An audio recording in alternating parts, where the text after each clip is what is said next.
Hello and welcome back to the Macca's Talk Hockey Podcast, the podcast where me and my brother Charlie talk about English ice hockey, specifically the NIHL, the National Ice Hockey League, and it has finally started. The season is underway. We've had the first weekend of games. Yeah, we're so happy it's back. We managed to get to three games this weekend, Friday, Saturday, and Sunday. And there is a new website as well, the NIHLnational.com, which has all the in-game stats, the goals, the penalties. It has live game updates as well. So if you're not at the games, you can go and check them out and see the scores come in as they're live. They're really quick updates. A really good feature implemented by the league. It's got articles on there as well, links to the socials. You can check back all the scores. Dan and Charlie, you doing all right? Yeah, All good. good. How I've have got you found the new National League website? It's pretty cool, isn't it? before we get on to that, I've got a nice chai tea. Cheers, Charlie. Right, Dan, Um, go on. the website's Yeah, good. we don't care about the team, Let's mate. skip Charlie's Um, chai tea. yeah, I think it's a long time coming. I think it's something that's been needed, especially like easy access for all the fans, easy to get the league tables, easy to get the scores. Yeah. Um, it's sort of much easier than going all the way through Twitter and stuff like that. Although it's funny seeing the gifts that people have made this year. Yeah. But yeah, it's definitely some of that was needed in the league, and yeah, I'm glad it's here. Yeah, I'm glad it's been put together and it's got loads of cool stats and stuff. Goalie percentages, assists, goals, everything like that. Charlie, how are you doing? You've stopped talking about your tea now? Well, the tea's really good. Mm. Right, let's crack into it then. Because the season has finally started and we've got to see some teams in action in the league. And we'll start with Friday. We're going to go through them game by game in order on the National League First website. of all, Oh, go um, on, Charlie. I've got a little thank you to say Oh, yeah.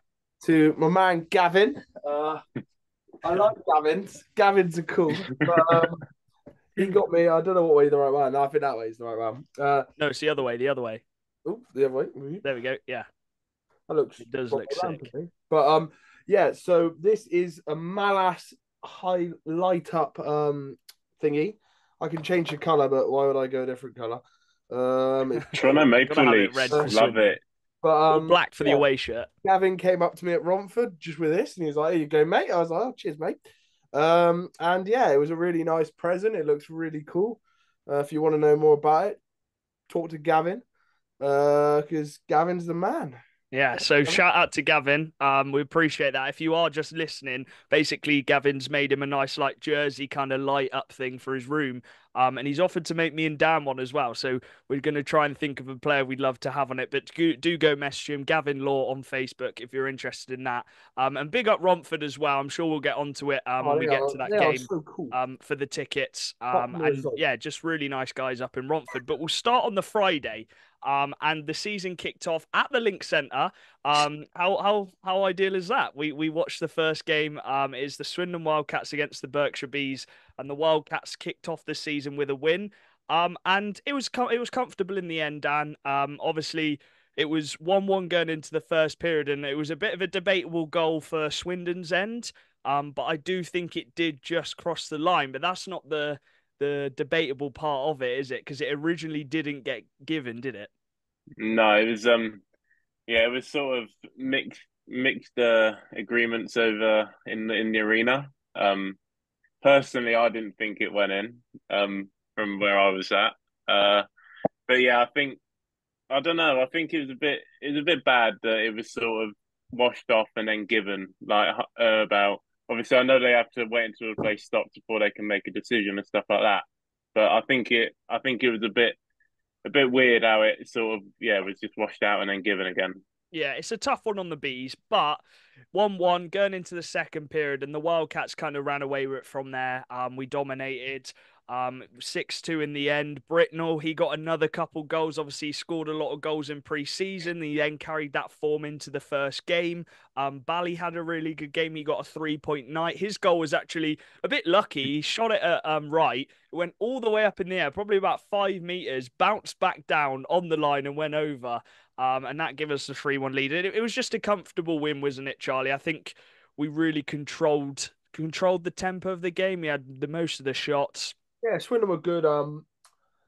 Bees were quite flat on the night. I do think that goal did unsettle them a bit. You kind of have a game plan. You get the 1 goal lead, and yeah, it was an annoying one to give up. I still don't know whether it went in, but you have to trust the rest decision. They are humans. It's the first weekend of the league season. It's not easy for them. And so yeah, they weren't bad bees, but Swindon did take over. You really felt the new D presence of Wells and Bradley. We seemed to dominate the game from the back, and altogether, I was very happy with the performance from Swindon. And yeah, we put on a bit of show at the link, and yeah, the 2 new imports look really really strong. Wells and Britnell were really good. We kind of watched the game, and we obviously know Wales's points in the U Sports was very good, 18 points for a defenseman. And we kind of just saw all of the defensive kind of stuff he did in that game, Dan, and we checked the stats at the end of the game. We're like, Wales, he got 3 points tonight, and I think we're going to see a lot of that this season. It's the passing, isn't it? Being able to get it up the ice quickly to those forwards, the breakout passes, which lead to him getting assists and further assists. Well, yeah, I think it's exactly what Charlie said. He said you played it from the back, you led from the back, Yeah. and I think yeah, getting those stretch passes. Obviously, we've seen what he can do on his passing from his own zone. He finds the tape every time, but yeah, I think yeah, you're definitely going to see a lot of primary assists, secondary assists just from the initial pass up the ice and the stretch pass going to the guys on the rush. But what impresses me most is his defensive game, his awareness, using his stick, his skating. He is definitely living up to the expectations, which I think we saw coming into this season. So yeah, the Wildcats kicked it off with a win, and then the first game on the Saturday, was the Berkshire Bees, at home against the Phantoms. And Charlie's laughing about his light, but come on, let's talk about hockey here.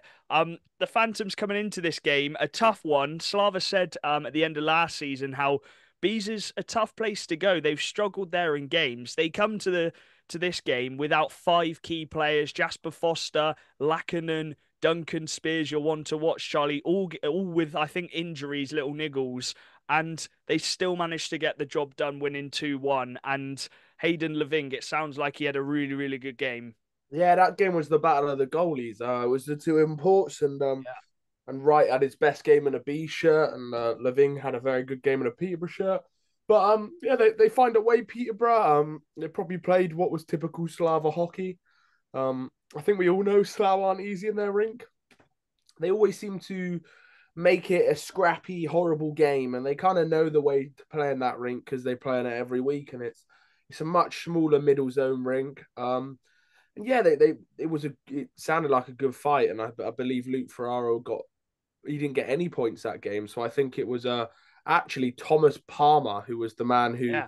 who took the headlines, and it's a big play from him, and as we know, they had a tough game the next night, so getting 2 points against Bees was important in the cup run, especially when you have a couple of the top guys out, and I'm hoping. Well, I don't know. I think we're playing him in 2 weeks, but I'm hoping Lackinen's all right and he can be back soon because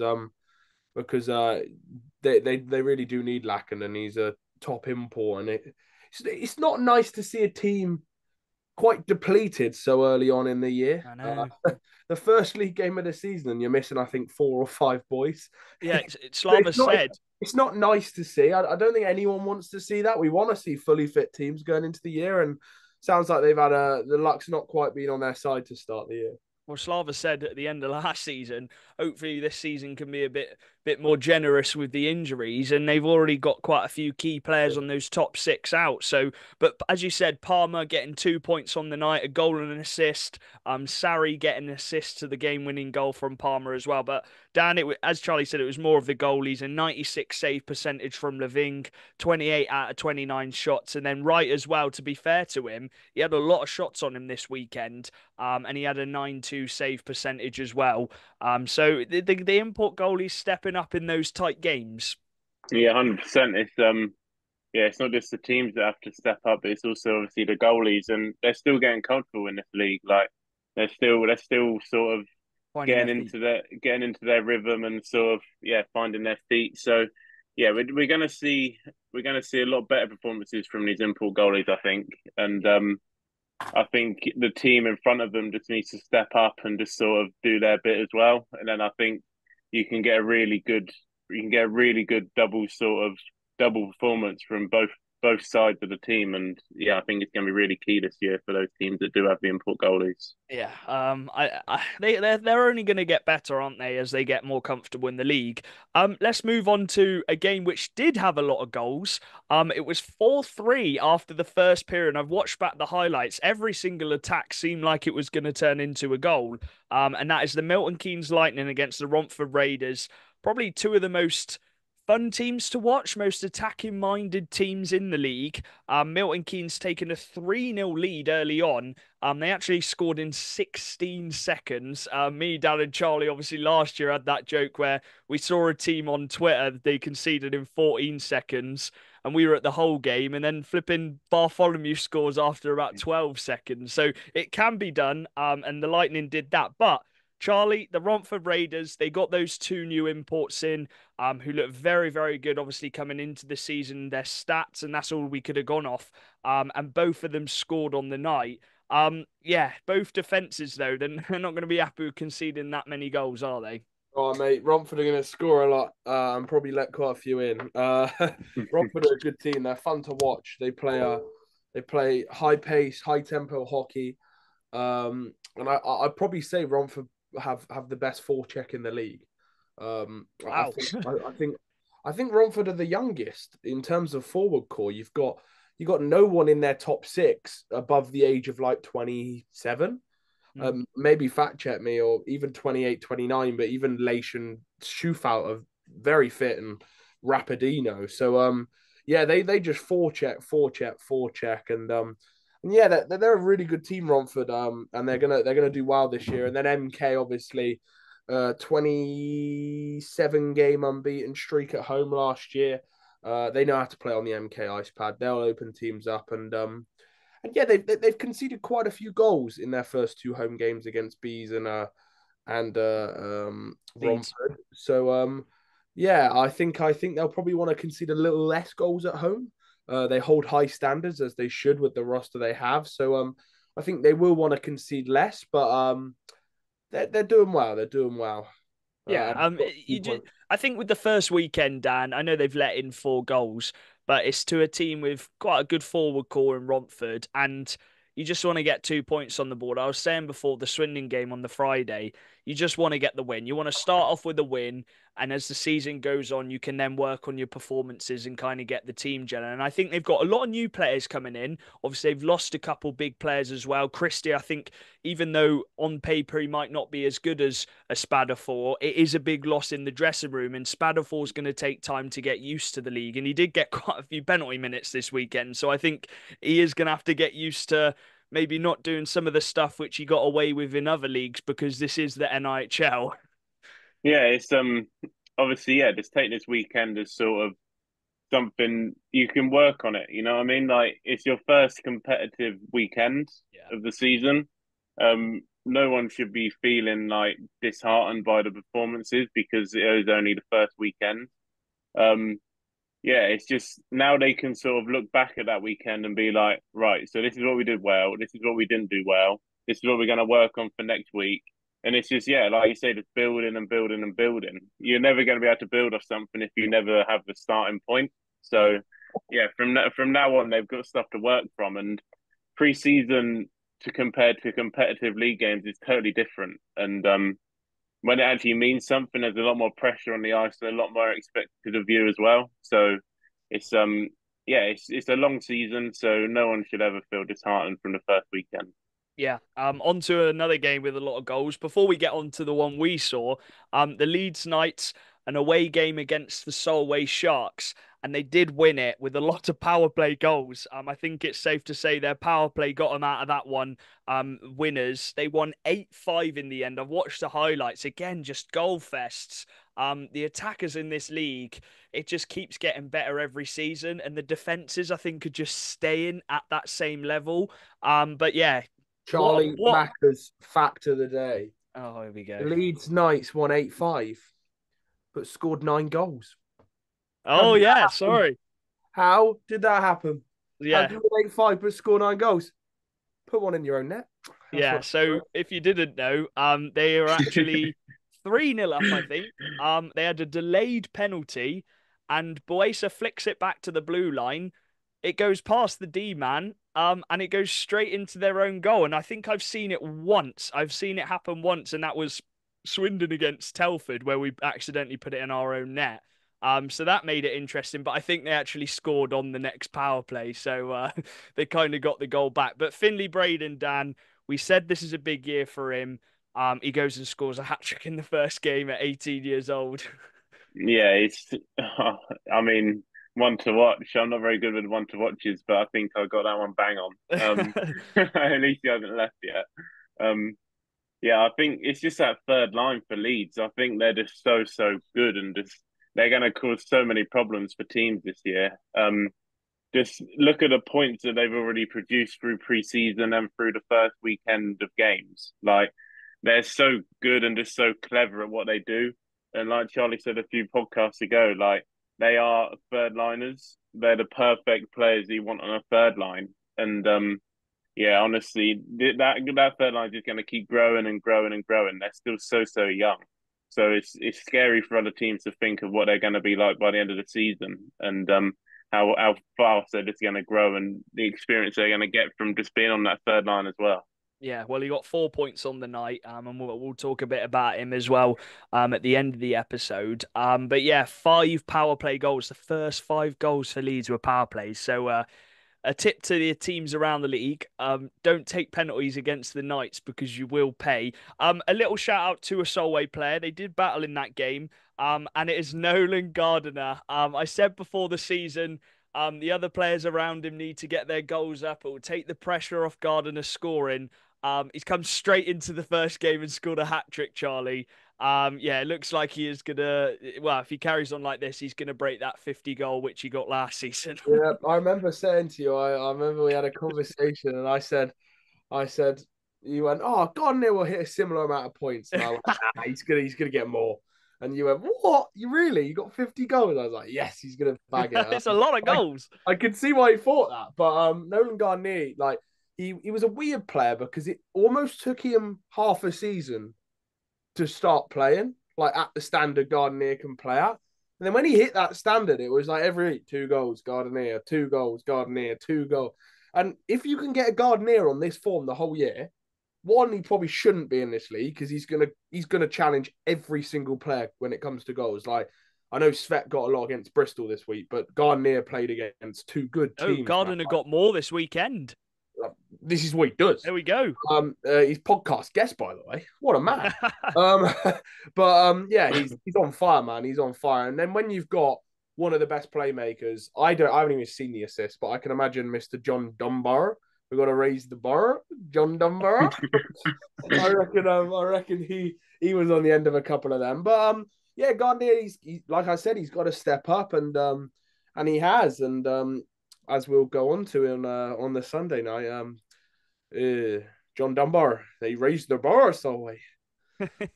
Shut up, man. Right, the final game on the Saturday. Obviously, Swindon weren't playing on the Saturday, so we took the trip down to Bristol to watch the Seahawks and the Bristol Pitbulls.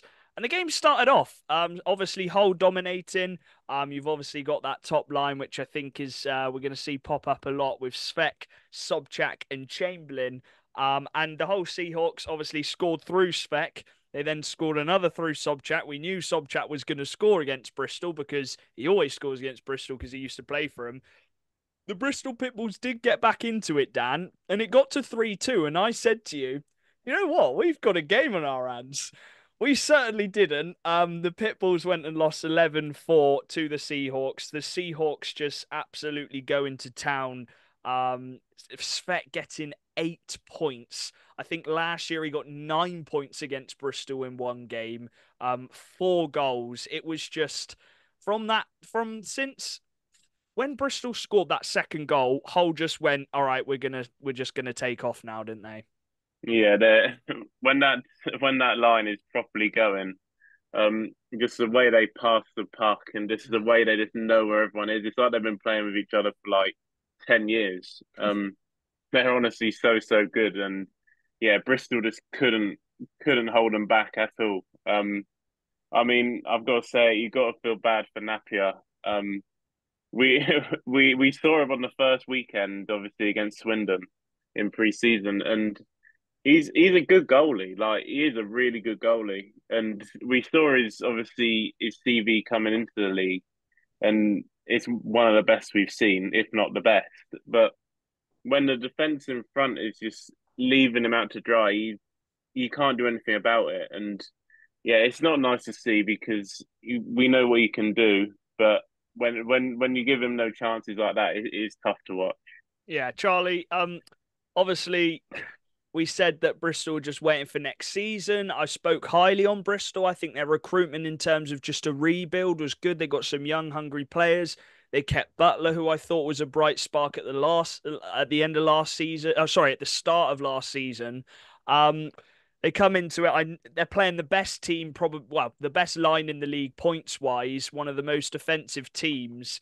Yeah, it's one of them, isn't it? Obviously, Napier, we know he's a very good goalkeeper. And Hull just kept scoring past him. The head drops. He concedes a couple, which he probably shouldn't do. I think I counted about 5 or 6 one-on-ones during that game. That should not be happening. The amount of two-on-ones. He saved 49 shots. I know he's let in 11, but he's still saved 49 shots. He's had 60 shots on in the game. It's just one of them, innit, Charlie? Yeah. Yeah. So I think it's difficult because to be honest, as a team with so many new players and a lot of players trying to prove themselves at the National League level, etc., and a lot of young players, you go through that roster and the decor: Sam Smith, Jacob Whitesay, Flynn Page's first time playing regular minutes in men's hockey, Ben Davies. You're talking a very young team, and this is nothing on any of them players, but they came across probably the best attacking squad in the league, who, and rightly so, I'm a fan of this. When you're beating a team, you obliterate them, even when you're 7-2 up. Yeah. And it's what you have to do to build confidence in a team, but it also doesn't create a great sight when you're from a Bristol perspective. But if you do look at that game, the game we watched, the game was lost from power plays. It wasn't lost from 5-on-5. I do feel for Barry McKenzie because I don't think the scoreline quite reflected that game.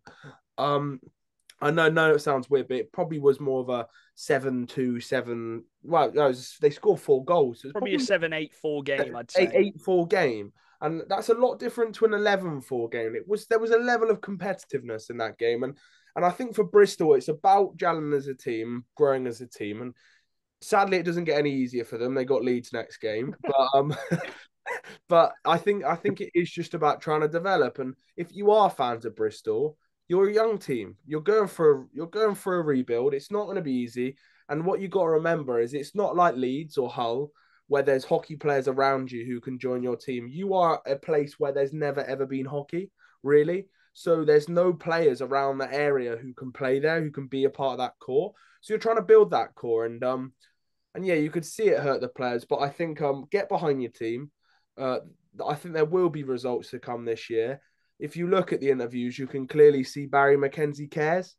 And I think you have got a coach there who it hurts. It hurts Barry losing 11-2 at 11-4 at home, sorry. So I think get behind him, and hopefully some results will go their way this year. But it doesn't out having Hull on a double header in the first weekend. Yeah. I wouldn't want that as a Swindon fan. Matty Davies, look at that second line. Mate, that second line has got Jason Hewitt and Lee Bonner, who is on fire this preseason. He's a different Lee Bonner to the Lee Bonner last year.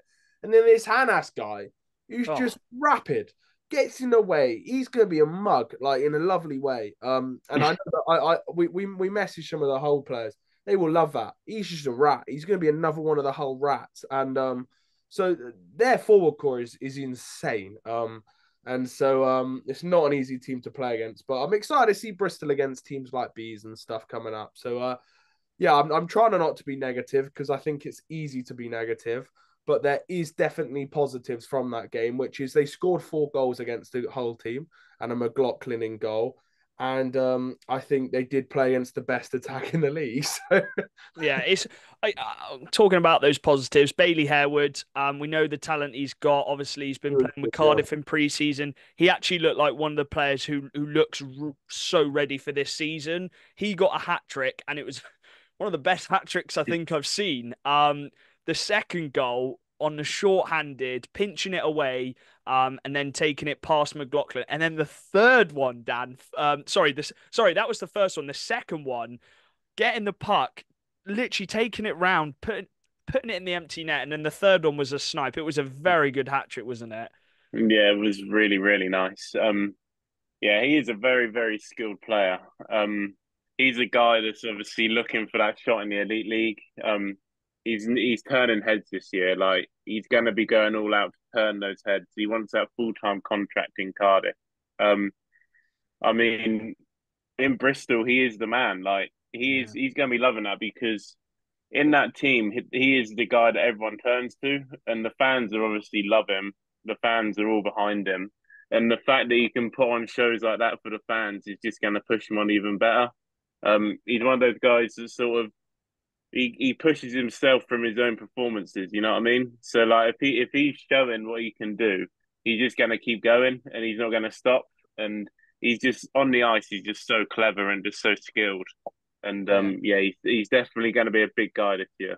It's one of them though. We know that he knows that he is probably the best player on the team, like best forward, and he just has to do it on his own sometimes because there's not the players on his level, so he feels like he has to do it on his own sometimes. And don't get me wrong, it's really good when it pays off, but other times it just doesn't gel as a team, and I think that's a big thing that I know it's tough. They've got to try and work it out as a team, and we'll go on to the Sunday game. 9-1 again, probably arguably a tougher game for them. And Barry talked about not putting Hull on the power play. Hull scored another 3 power play goals on that Sunday. And yeah, Bristol just got to try and stay out the box. It sounds like Napier might have got a knock. I don't know whether they pulled him just because he'd conceded a lot of goals this weekend. They needed to give him just a break, basically. But some Bristol fans are saying he had a knock. If that is so, that's a big role for Tyler LaBouche. He's only, 18 years old as well. So, yeah, 9-1 on the Sunday. I think we expected another big scoreline. As Charlie said, these points, man, the goal difference you look at the end of the season, it could come down to a goal difference. So those goals could be vital. And obviously, it's harsh on Bristol. You never want to see teams. This is what we were saying, Dan, at the game. It's not, we don't like to see it. We want to see games which is competitive by a few goals. We hate seeing teams get battered. And hopefully, as the season goes on, it is a new team. We can see them be more competitive in those games. And I think if Napier does get fit for those games, we might see a different Napier as well. But the defense has got to protect him, man. They really do have to protect him because I know we said it before the season, Charlie, and obviously we don't know anything, but if they keep losing 7 or 8 games in a row, it's just not going to be great for him. And I don't know if he want to stay. We don't really know. But yeah, it was a Yeah, they've tough got. weekend for Yeah, Bristol. it will get there. They will get there. I feel like there's more positivity in that team. I feel like Barry will get the dressing room together. So give it 2-3 weeks. Let's see them against some of the what you'd say are the lower end teams in the league. And then we can really judge how good is this Bristol team because when they do play the likes of Bees, Talford, Solway, Raiders, that's when we need to see the Tanner Butlers, the Bailey Harewoods, the Napiers, the Flynn Pages, Barry McKenzie's, Nick Price. These guys step up and show their experience and win them games. And if they do that, then that's what you pay the money for with them boys. That's what they need to do. So yeah, it'd be good. It'd be good to see them against them teams. Yeah, they do have Leeds on Saturday though, so It's and fine. then Sheffield away on Sunday. So it's a tough one. Fair play. But again, it's not an easy weekend. But let's try to keep the scoreline as close as we can. And you never know, mate.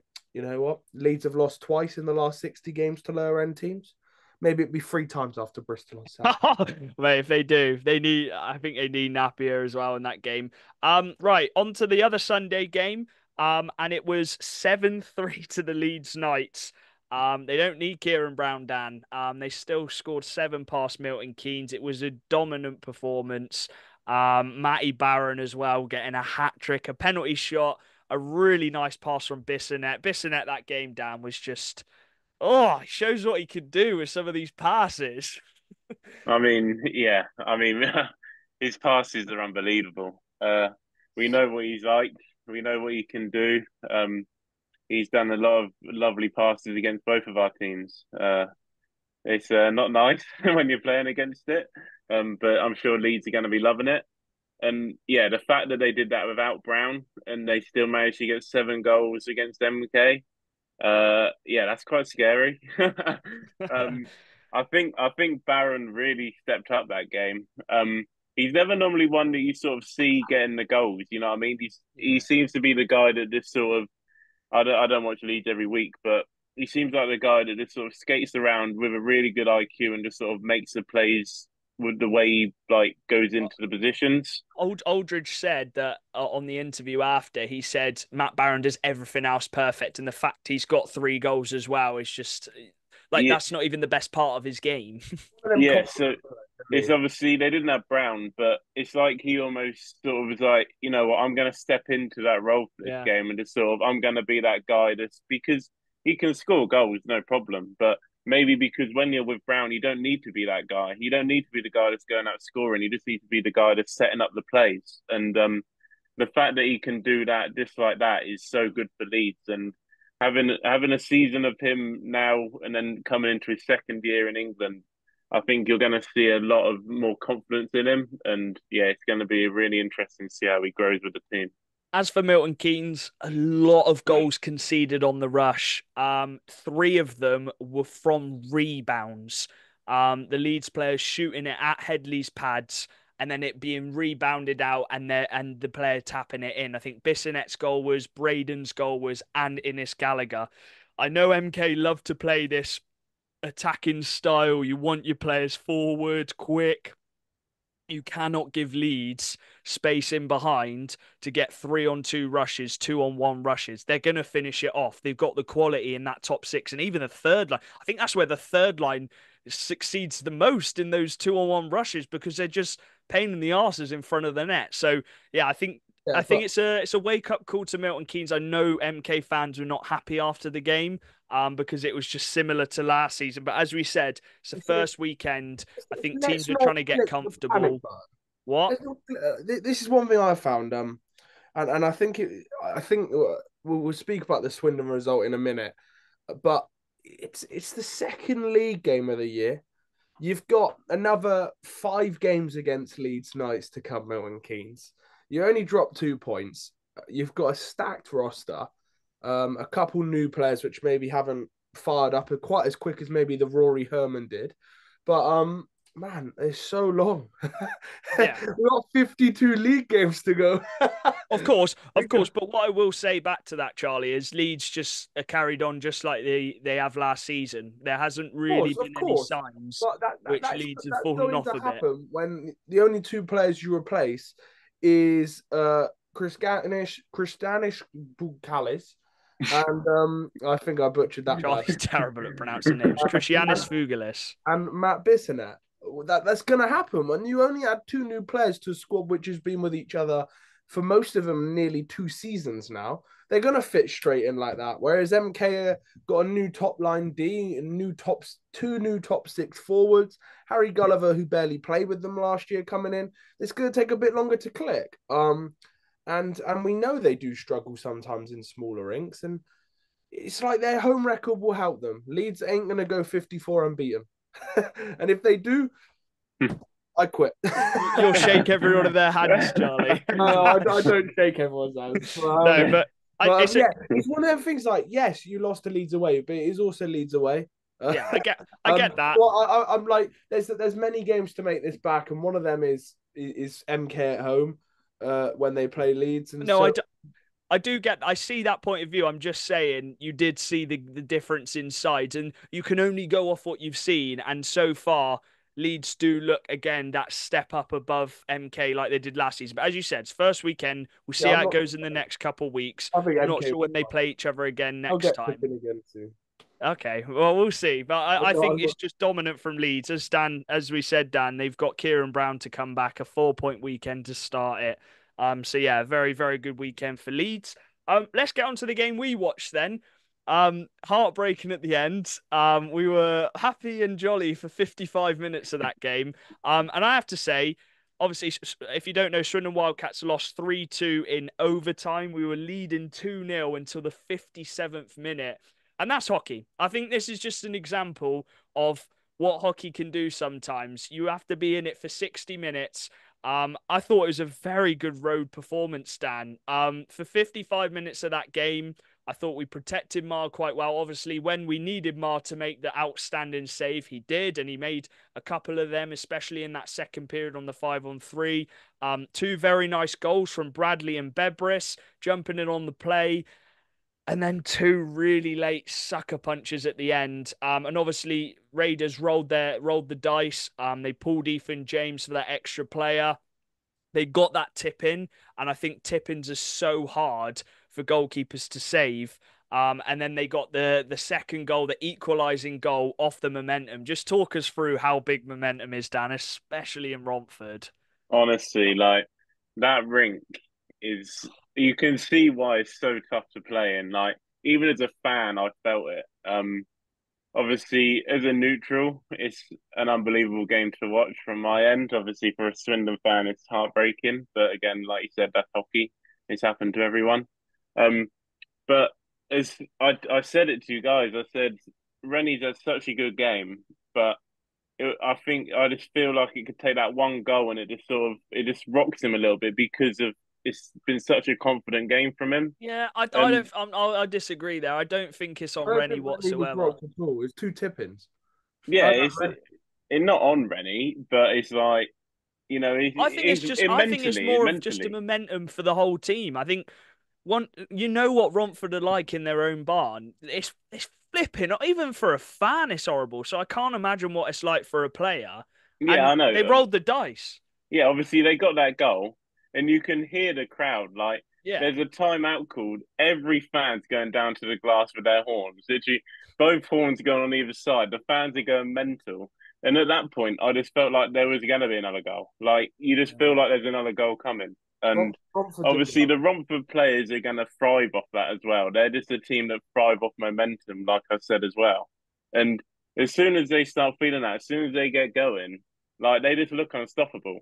And Yeah. that's something that's really going to keep them going this year, and it has done for the past few years. Is that rink is just such a fortress when it gets going, and yeah, these players just love it, and they're going to keep going like that for the It's season, I it's a think. tough one because obviously Charlie, I was a bit annoyed after the game. Obviously, we were so close, but actually on reflection, we only conceded. I know we conceded the overtime goal. We conceded two goals against a forward core, which is as deadly as they are. They score four against MK. That's just hockey. It's momentum, isn't it? I was saying it in the car on the way back. I said I'm not fuming. We we go to, in my opinion, a really tough away game. It really is. I think every single team in the league will have at least one game in Romford where it's tough, including Leeds. I really do. As I said, they've got three lines who just forecheck for the whole 60 minutes, and we did such a good job to cope with it. Rennie, it was one of the best Rennie Mar performances I've watched. Really, like I thought Rennie was phenomenal. He conceded two tip-ins and a cross crease 3-on-1 in OT. Like it was a tough game for him, and in terms of the goals he conceded. But from a Swindon perspective, we were good. I was happy of how we played, but we got hockeyed. The two goal lead is the worst lead in hockey, and it happened there. Their two imports are electric, by the way. Whenever you play Romford, whoever's listening from whatever team, be excited to watch them too, because Miller and Shufelt, I love them. They're the players who get you off your feet. They're so quick. They're so skillful. That Miller's very nimble, and that Schufelt's got a bit more physicality to himself. I thought Tomlin was excellent. He was chucking his body around. He's a little cannonball, and then he tries to fight everyone. He's amazing. I like him. He's a really fun player to watch, and I thought it was actually quite a quiet game from Raiders. TJ Anderson, Leishram, and Sylvester line, Well, but you say that, but they shut TJ me. and Leish got two As I was points. just about to say, they shut me up in the last 3 minutes of the game. But that's one of them things. It was hockey. And the thing is Swindon, from a Swindon fan, which obviously I am, we dropped 1 point. It's not the end of the world. These things happen at the start of the year, and Romford worked for it. They didn't give up. And there was points where I genuinely thought, "Ooh, Romford's head's going to drop now, and we're just going to get it." But no, they didn't give up. They played for 60 minutes, and credit where credit's due, they got the result they wanted. So fair play. And Ethan James was good as well. That's another player I forgot to mention. Yeah, Ethan one James thing which had a was really good I think game. as you said, the 2 goal lead is the worst lead. We just needed that third goal. I think if you get Oh, the we missed third an goal, empty net. it It's kills it off. frustrating. Ryan Wells, obviously, he had that slap shot on the power play. It just pinged off the crossbar. He's had 2 of them now, so the third one has got to go in. Whenever he has that third slap shot, it is going in because third time lucky. And then the empty net, Luke Johnson's one just went wide, and they scored right after that. But as you said, that's just hockey. I'm still really happy with that performance. 3 points out of 4 to start the cup campaign. And as you said, I'd like to see over this season some teams how they get on in Romford, because as you said, it on paper goes out the window when you've got those fans, the atmosphere, the momentum, and the players they've got. The players they've got are very good. So yeah, it's disappointing, but it's 3 points. So yeah, I think it's a decent little weekend for And three Swindon, cup and points as we're well. only going to learn from it as well. 3 cup points, which is always Yeah, important. 3 cup points. Remember, Yeah. these games are crucial, league fans. Whatever games you're watching, I believe most of them are cup games. And cup games are big games. They're competitive, they're needed. And you could see in that Romford team, it meant a lot for them because Milton Keynes away, losing that in a cup game isn't the end of the world, but they won the Swindon Wildcats game, and that's a big cup game for them. And Yeah. every team will want the cup game. So, yeah, it's feisty. The cup race is going to be good. Um, the Peterborough Phantoms and the Sheffield Steel Dogs. Obviously, we know the Phantoms had a couple players out on the Saturday. They also had those same players out on the Sunday, and the Sheffield Steel Dogs were pretty much full strength, apart from Bjorkley Nordstrom. And they were 3-0 down, I think. 3-0 down or 3-1 down against the Steel the Steel Dogs were 3-1 down in Peterborough, and they made the comeback to win 5-3. Walker Somerdan, we saw him in pre-season in that first game against Leeds. He got 2 goals. Sam Tremblay as well. He got 2 goals. We know their imports are very, very good, and they got the job done in Peterborough. Yeah, I mean that's another rink that's never easy to go to. No. And I think you're going to see this a lot from this Sheffield team. I think the way they've built this team with a lot of young firepower and sort of hungry players, I think you're going to see a lot of these players. They're not going to give up. Um, I think a lot of players could drop their head at that point. Um, but obviously the imports stepped up. You know, that's what they're there for. They're there to score those big goals. Walker Summer, I really like. I really liked him when we saw him in the first game of the whole season. He looked really, really good. I think obviously getting Tremblay back was really big. He was away for the CHL for the Steelers. Um, yeah, I think they got all their players back at the right time. I think for Sheffield, and yeah, they all seemed to step up when they needed to, and yeah, it was a really good road win for them. Full strength. We know how strong the Sheffield team is. I was looking at the Sheffield lineup they had. The top line of Halfors, Tremblay, Ulrich, second line, Ripley, Sommer, Phillips, and then a third line of Pizzo, Shudra, and Brammer. They got a very good squad. We know they got a very good squad when it's full strength. And I think when they are full strength against the teams, they can beat anyone in the league. And Leving, who had a really good game on the Saturday against the Bees, he had a tough one because of how much strength Sheffield had going forward. He still did actually make 34 saves, so it shows how many shots and offensive output the Steel Dogs did have. But that's a really big win for Steel Dogs to get out the Never going to way. be. I think they've kind of played Peterborough at a good time. Obviously, it's never nice to have injuries, but they've played them when they've had injuries and they've got those 2 cut points, Charlie.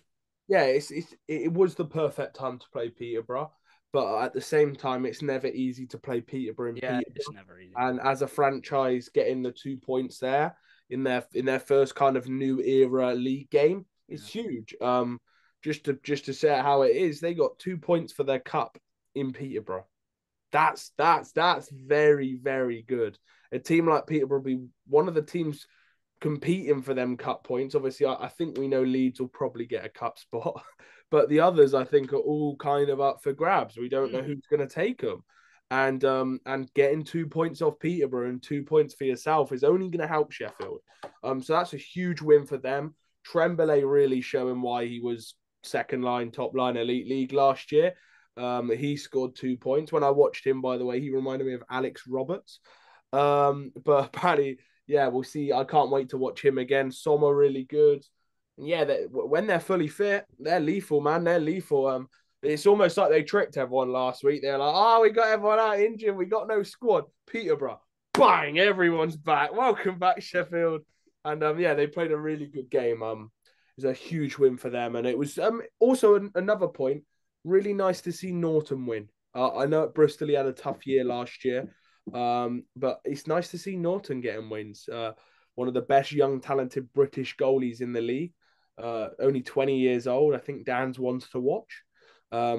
He got a nice win to start off his league campaign, which is good to see. The young tender doing well. Yeah. Yeah, we'll see. I think he only actually got like 20 something shots on him, but you still got to make those saves to keep you in the game. Those are sometimes the hardest ones when you're not having too much action. So yeah. The final game of the weekend. We mentioned the Sharks earlier and Mr. Gardiner. He scored another 2 goals on the Sunday, taking his tally to 5 in a 5-4 win away in Telford.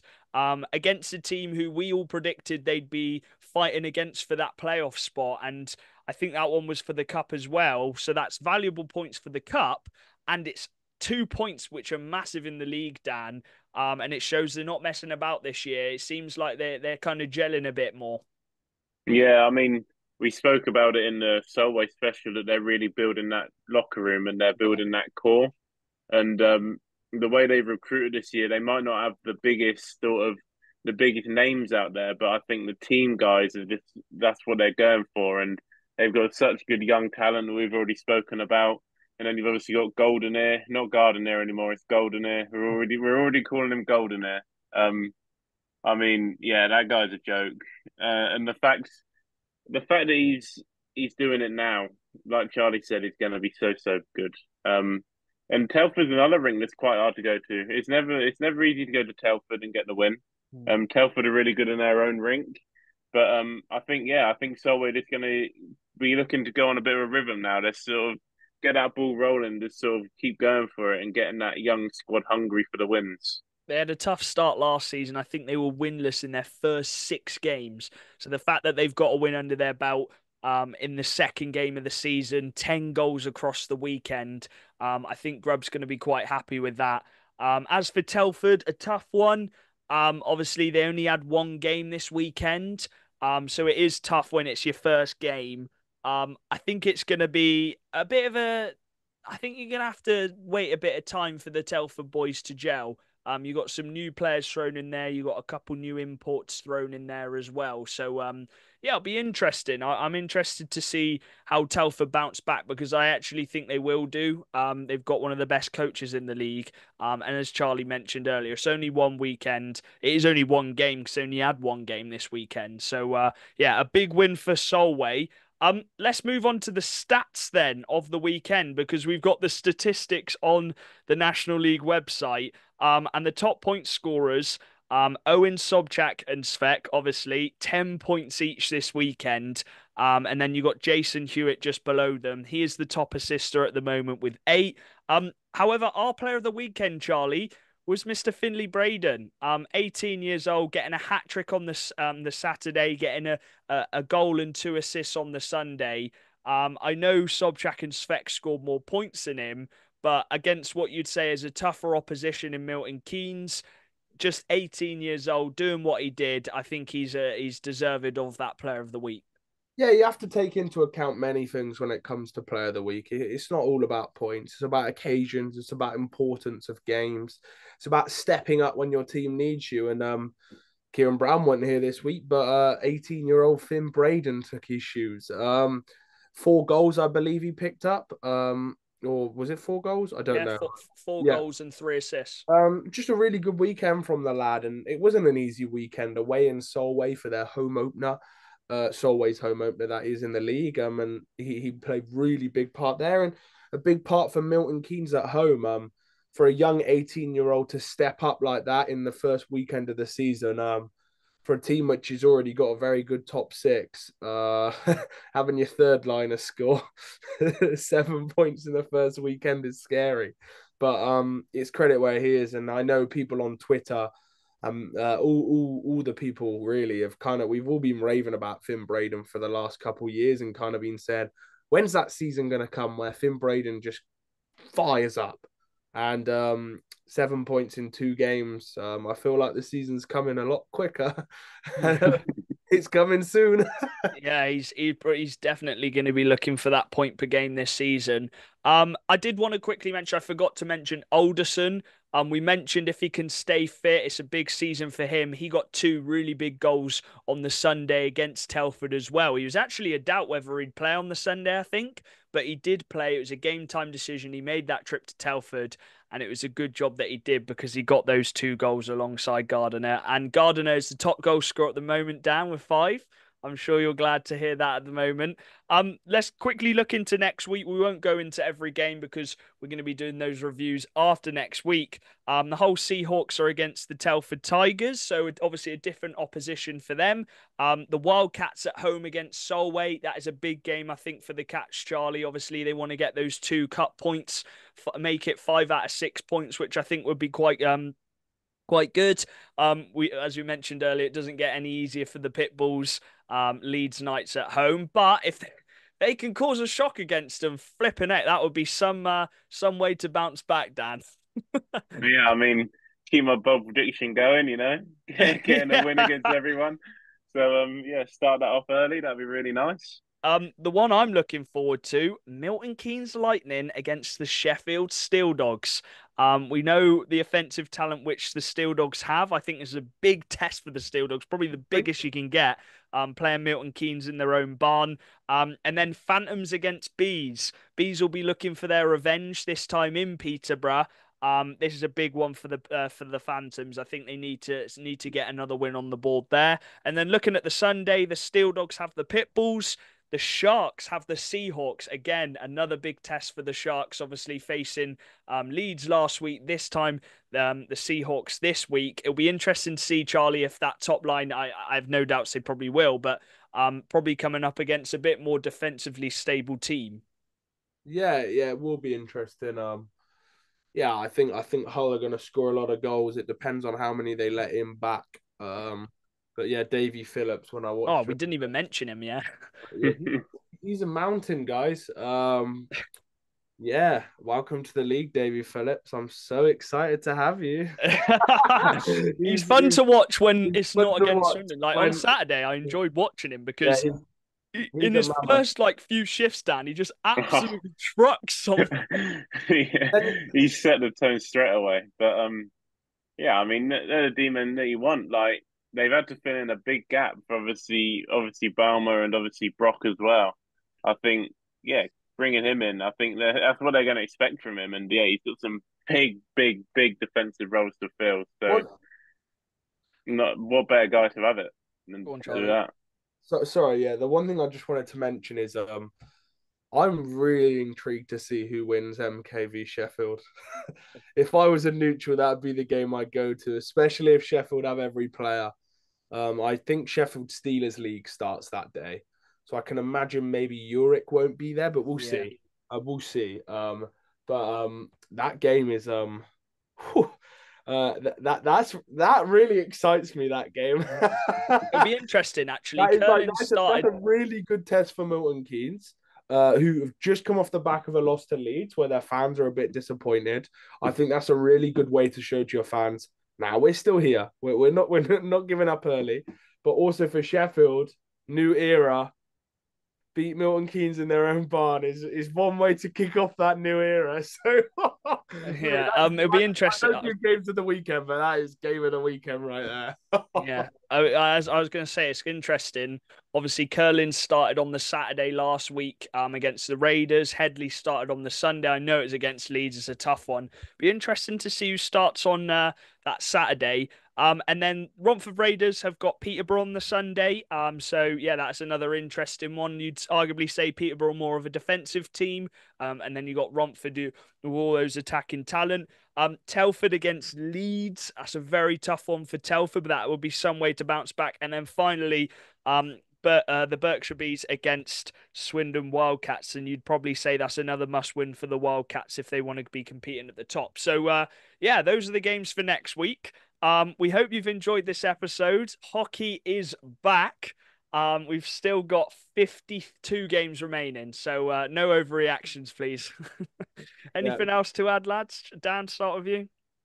No, I think that's all from me, really. Yeah, Uh, I Just think we've happy covered hockey's back. everything quite well. yeah, Yeah, yeah. Go on, yeah. Charlie. Anything to add? Gavin is the man. Yeah. Gavin Law. Shout out to you. What a fella. Nice Yeah, guy. we're gonna Yeah, try and Romford really cool. And kind of on another note, people show us so much love for doing the podcast, and just got to say thank you for that. In Romford, we had a couple people come up to us, just saying they listen to the pod, etc. One of the co-owners as well, really nice guy, really nice guy, passionate hockey fan. Just really nice to have all this amazing hockey people. I remember seeing tweets about the hockey family being dead. It ain't dead, it's beating. We got loads of lovely people in the hockey family, and I have so much respect for them people because yeah, we got shown so much love. Good to see Andrew again, and just all these amazing people who are just like, oh, we listened to the podcast. What do you think of this signing? Or what's going on here? And it's just like it's so cool to talk about hockey with so many people. So shout out to the hockey gang in England. It's fun, you know. someone get the violin out. Flipping heck. You're going all sobby here, Charlie. We It's appreciate cool, everyone man. who's It's tuned cool. into this episode. We'll make sure you tune into next week. Follow our socials at Macca's Talk Hockey on Instagram, Facebook, and Twitter. And we'll see you in the next one. Peace. Bye bye.